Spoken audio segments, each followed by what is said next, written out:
नमस्ते मित्रों, आप सबका एक बार फिर से स्वागत है आपके अपने मनुस्मृति स्वाध्याय की कक्षा में।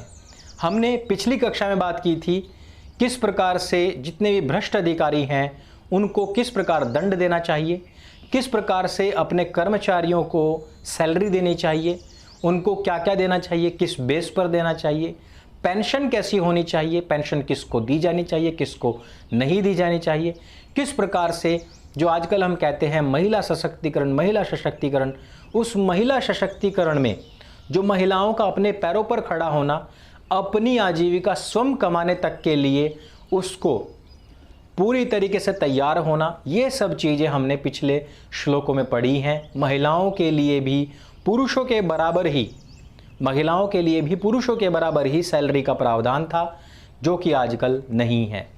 आजकल झूठ बहका करके बताया जाता है कि मनुस्मृति में महिलाओं के प्रति बहुत अनादरपूर्वक बातें लिखी गई हैं और उनका अपमान किया गया है। ऐसा कुछ भी नहीं है। वो हमने पिछली कक्षाओं में इस बात को हमने सिद्ध भी किया है और पिछली कक्षा में हमने सिद्ध किया कि मनु महाराज स्त्री हो या पुरुष सबको बराबर समझते थे। इस कक्षा में हम बात करेंगे टैक्सेशन सिस्टम के बारे में और इस विषय में हम सबसे पहले श्लोक सुनते हैं मनुस्मृति, जो कि मिश्रित मनुस्मृति है, उसके हिसाब से 127, और जो विशुद्ध मनुस्मृति जो कि स्वयं मनु महाराज के द्वारा उक्त है, उसके हिसाब से 99वां श्लोक। क्रय विक्रयमध्वानं भक्तं च सपरिवयं योगक्षेमं च संप्रेक्ष्य वणिजो दापयेत् करान्। मित्रों, इस श्लोक में कहा गया है कि खरीद और बिक्री, भोजन तथा मार्ग की दूरी आदि, भरण पोषण का व्यय और लाभ, वस्तु की प्राप्ति एवं सुरक्षा और जन कल्याण, इन सब बातों पर विचार करके वणिजः करान दापयेत्, अर्थात राजा को व्यापारी से टैक्स लेना चाहिए, कर लेना चाहिए।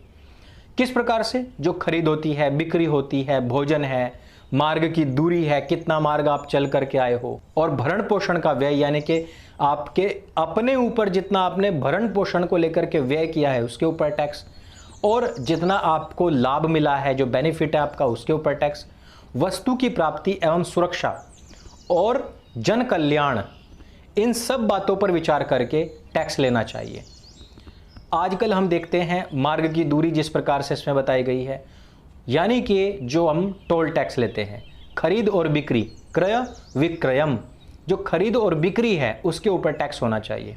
जो आप भोजन, यानी कि जो भोजन हम खाते हैं, जितना हमने अन्न उगाया है, उन सब के ऊपर भोजन के रूप में, अन्न के रूप में लगना चाहिए टैक्स। अगले श्लोक में हम जानेंगे कि किस प्रकार से और कहां पर किन किन चीजों पर कितना कितना टैक्स लगना होगा। यथा फलेन युज्येत राजा कर्ता च कर्मणा तथा वेक्ष्य नृपो राष्ट्रे कल्पयेत् सततं करान्।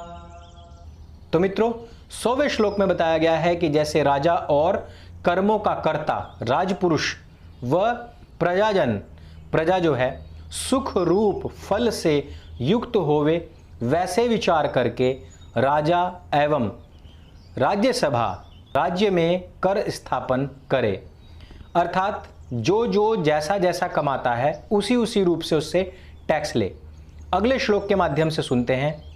यथा अल्प अल्पम आद्यम वार्युकः वत्स षट्पदः तथा अल्पा अल्पो ग्रहीतव्यो राष्ट्राद्राज्याब्दिकः करः।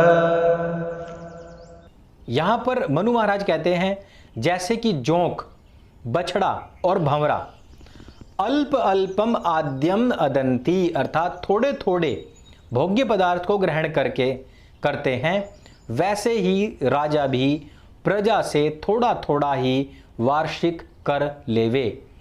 जिस प्रकार से जोंक जितना खून चूसना होता है उतना खून चूस करके छूट जाती है। बछड़ा भी जितना दूध पीना होता है उतना दूध पी करके छोड़ देता है। भंवरा फूल पर बैठता है तो ऐसा नहीं कि सारा कुछ अभी चूस लेगा और फूल को अभी के भी मार देगा, ऐसा नहीं होता है। उतना ही लेता है जितनी उसकी आवश्यकता होती है और फिर उसके वहाँ से उड़ जाता है। वैसे ही राजा भी प्रजा से अल्पः अल्पः यानी कि थोड़ा थोड़ा, आब्दिकः करः ग्रहीतव्य अर्थात वार्षिक कर लेवे। अगले श्लोक यानी कि 102वें श्लोक में हम सुनते हैं मनु महाराज क्या कहते हैं। 50 भाग आदेयो राज्ञा पशु हिरण्ययोः धान्यानामष्टमो भागः षष्ठो द्वादश एव वा। मनु महाराज कहते हैं कि राजा को पशुओं और सोने के लाभ में 50वां भाग और धान्यान षष्ठम कहते हैं कि अन्नों का छठा भाग, 8वां या अधिक से अधिक 12वां हिस्सा ही लेना चाहिए। 12वें हिस्से तक ठीक है, उससे ऊपर नहीं लेना चाहिए। अगर उस समय पर स्थितियां बहुत ज़्यादा ही खराब हो गई हैं, नहीं तो बताया गया है कि सिर्फ और सिर्फ छठा हिस्सा ही लेवे। यानी कि जो व्यापार करने वाला शिल्पी वो स्वर्ण चांदी आदि जितना लाभ होवे उसमें से उसका 50वां हिस्सा देवे। चावल आदि अन्नों में छठा हिस्सा देवे या 12वां भाग देवे। और जो धन लेवे तो भी उस प्रकार से लेवे जिससे किसान आदि खाने पीने और धन से रहित होकर दुख ना पावे। अगले श्लोक में हम सुनते हैं कि मनु महाराज क्या कहते हैं। आददीतात षड्भागम् द्रुमांस मधुसर्पिषां गन्ध औषधीरसानां च पुष्पमूलफलस्य च। इस श्लोक के माध्यम से मनु महाराज कहते हैं और गोंद, मधु, घी और जितने भी गंध के जो पदार्थ हैं, औषधि, रस तथा फूल, मूल और फल, इनका छठा भाग टैक्स के रूप में लेवे। अब यहाँ पर आपको एक शब्द जो है वो थोड़ा सा लगेगा कि यहाँ पर कहीं ऐसा तो नहीं है कि मांस लिखा हुआ है, जैसे कि हमने यहाँ पर पढ़ा द्रुमांस। द्रुमांस कहते हैं गोंद को, लेकिन यहीं पर जो गलती करने वाले लोग हैं या फिर जो मनुस्मृति को अपमानित करने वाले लोग हैं वो यहाँ पर मांस लेंगे, द्रु नहीं लेंगे। वर्ड है पूरा का पूरा द्रुमांस। द्रुमांस गोंद को कहा जाता है जो पल्पी होता है। अगले श्लोक में महाराज कहते हैं पत्रशास्त्रिणानां च चर्मणां वैदलस्य च मृण्मयानां च भाण्डानां सर्वस्य अश्ममस्य च।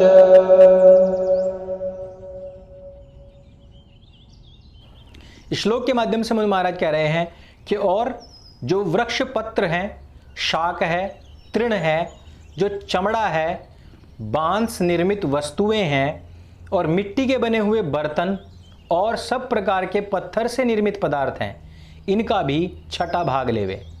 अब यहाँ पर कर व्यवस्थाएं सर्वप्राचीन और सर्वाधिक मान्य किस प्रकार से हैं। मनु महाराज सर्वप्रथम सभी समाज व्यवस्थाओं के प्रवर्तक थे। एक राजा के रूप में उन्होंने इन व्यवस्थाओं को लागू करके समाज को व्यवस्थित और संगठित किया था।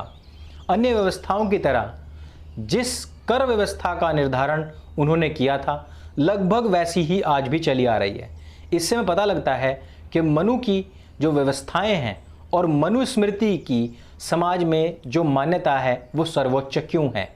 इसकी पुष्टि कौटिल्य अर्थशास्त्र में भी होती है, जहाँ पर वो कहते हैं कि जिस प्रकार से बड़ी मछली छोटी निर्बल मछली को खा जाती है, इसी प्रकार बलवान लोगों ने निर्बलों का भी जीना मुश्किल कर दिया है। इस अन्याय से पीड़ित हुई प्रजाओं ने अपनी सुरक्षा और कल्याण के लिए विवस्वान के पुत्र मनु को अपना राजा नियुक्त किया। और तभी से प्रजाओं ने अपनी खेती की उपज का छठा भाग, व्यापार और जो भी उनका बिजनेस होता था उसका 10वां भाग और कुछ सुवर्ण राजा को टैक्स के रूप में देना निश्चित कर दिया।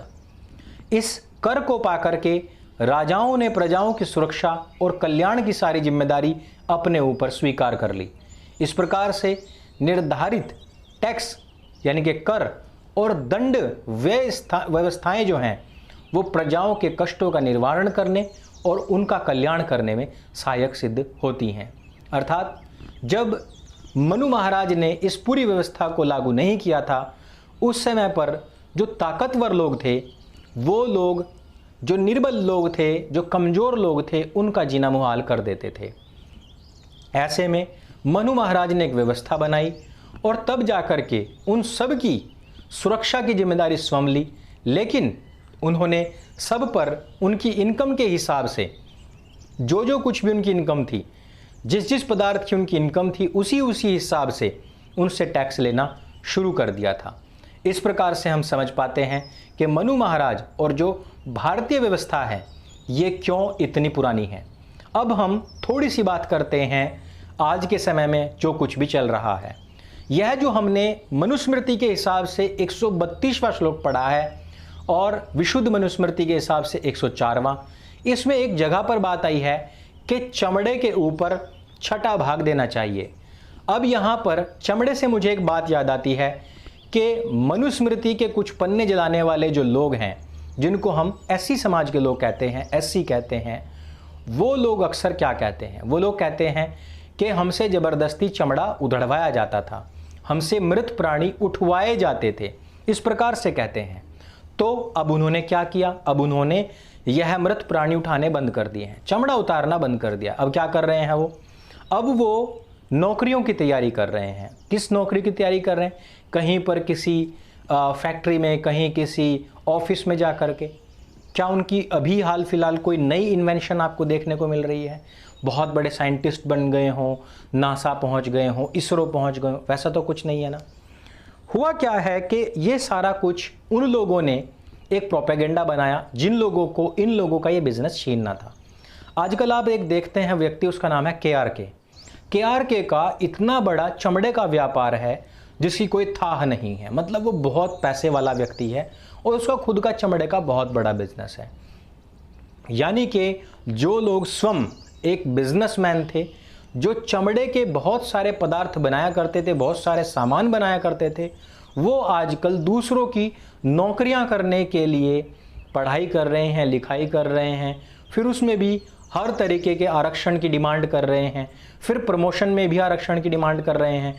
वो तो अच्छा हो, मैं इसको अच्छा ही मानूंगा अगर हम पूरी जो सार्वभौमिक व्यवस्था है उसके हिसाब से देखें कि कोर्ट ने पूरी तरीके से इसको नकार दिया है कि कम से कम हम प्रमोशन में तो आरक्षण नहीं करेंगे। आज वो लोग जो बिजनेसमैन हुआ करते थे, वो जो टैक्स जमा किया करते थे दोस्तों, वो आज दूसरों के यहाँ नौकरी करने के लिए मजबूर हैं। और जो लोग, जिन लोगों ने इनको बहकाया, जिन लोगों ने इनको जबरदस्ती मनुस्मृति जलवाया, वो लोग इनके वो सारे के सारे बिजनेस लेकर के बैठे हुए हैं। अब देखिए कमाल की बात हुई ना।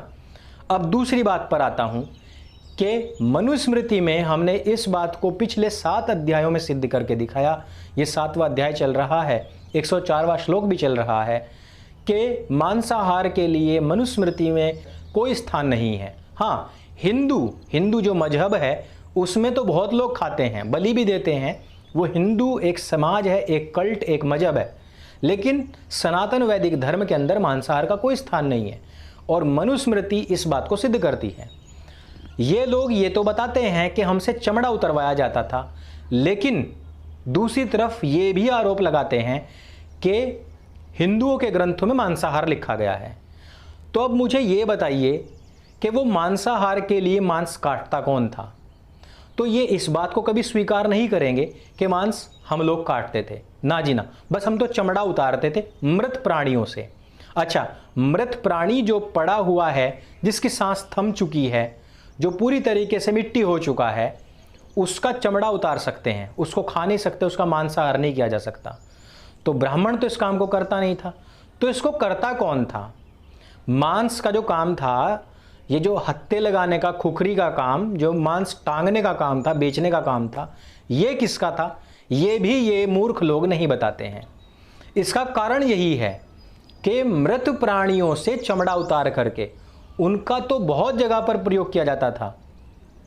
रस्सियां बनती थी जिनसे बांधा करते थे, मजबूत रस्सियां, और इससे पैर के जो जूते हुए, अन्य बहुत सारे मशक बनती थी जिसको भट्टी में लगाया जाता था, और चमड़ा उतारना और उससे अन्य पदार्थ बनाना, अन्य सामग्री का निर्माण करना, ये तो एक बहुत उच्च दर्जे की कला है।